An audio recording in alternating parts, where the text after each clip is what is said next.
नमस्कारम सद्गुरु। मैं हमारी भारतीय जाति व्यवस्था का सच जानना चाहता हूँ। हम अधिक समावेश और बराबरी कैसे ला सकते हैं? नमस्कारम वीरू। ये व्यवस्था दरअसल काम के बंटवारे से शुरू हुई।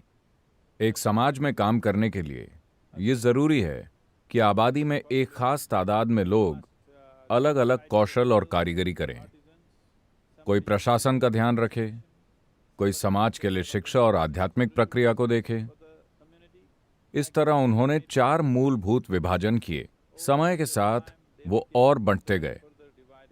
जरूरी नहीं है कि पक्षपाती प्रक्रिया के तौर पर, बल्कि काम के बंटवारे के तौर पर। और साथ ही हमें यह समझना चाहिए कि प्राचीन समय में जब कोई इंजीनियरिंग स्कूल और मेडिकल स्कूल नहीं थे, अगर आपके पिता बढ़ई थे तो आप बचपन से घर पर बढ़ईगिरी सीखते थे और एक अच्छे बढ़ई बनते थे।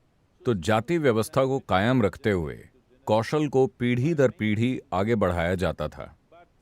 मगर अफसोस की बात है कि बीच में कहीं एक सुनार खुद को लोहार से बेहतर समझना शुरू कर देता है। हालांकि शायद समाज के लिए एक लोहार का काम सुनार से कहीं ज्यादा उपयोगी है, मगर किसी न किसी तरह एक खुद को दूसरे से श्रेष्ठ समझने लगता है और पीढ़ियों के साथ ये श्रेष्ठता स्थापित हो जाती है। इस श्रेष्ठता को स्थापित करने की कोशिश में हर तरह की शोषणकारी प्रक्रियाएं शुरू हुई और वो ऐसी जगह पहुंच गईं जहां जाति व्यवस्था लगभग रंग भेद की तरह अभिव्यक्त होना शुरू हो गई है। ये ऐसा हो ही गया है। अब भी भारत के कई गाँव में नीची जाति के माने जाने वाले लोग, जिन्हें आप दलित कहते हैं, कई गांवों में उनके पास बुनियादी मानव अधिकार भी नहीं है। हालांकि पिछले 25-30 सालों में काफी कुछ बदला है, मगर अब भी हमारे देश में बहुत सी ऐसी भयानक चीजें होती रहती हैं जो हम नहीं चाहेंगे कि हो। इसका एक ही समाधान है।